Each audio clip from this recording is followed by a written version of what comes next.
এই সিমি আপু, আপনাকে আজকে একটা আজব চ্যালেঞ্জ দেওয়া হবে। চ্যালেঞ্জ হচ্ছে এই চিপসটা এভাবে হাতে নেবেন, এইভাবে 3 বার বাড়ি দেবেন, 3 বার চান্স পাবেন। একবারে দিয়ে যদি ফাটাইতে পারেন, আপনি যদি একটা ফাটাইতে পারেন তাহলে পাবেন 100 টাকা। 2টা যদি ফাটাইতে পারেন তাহলে পাবেন আরো 200 টাকা। 3টা যদি ফাটাইতে পারেন পাবেন 400 টাকা। রেডি? ফাটাইতে পারলে দিবে তো? হ্যাঁ দিব। টাকা দিবেন এই তো? যে আপনার জন্য টাকা নিয়ে আসছি তো, নতুন ঠিক তো? টাকা। এই যে নতুন বুঝলেন টাকা। কিন্তু? হ্যাঁ টাকা দিব। ফাটাইতে পারলে কিন্তু বলছে টাকা দিবে হ্যাঁ। আমাকে।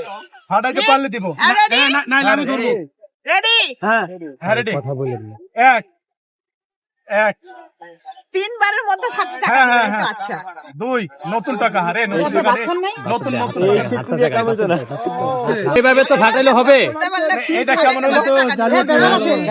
টাকা দিবে। সব টাকা নেই কেন? এটা তো চিনতে যেহেতু আমি এত কষ্ট হ্যাঁ। করে ফাটাইছি, টাকা মানে বলছে ফাটাতে পারলেই হবে, যেভাবে ফাটাই। যেভাবে ফাটাইতে পারলেই হবে। হ্যাঁ।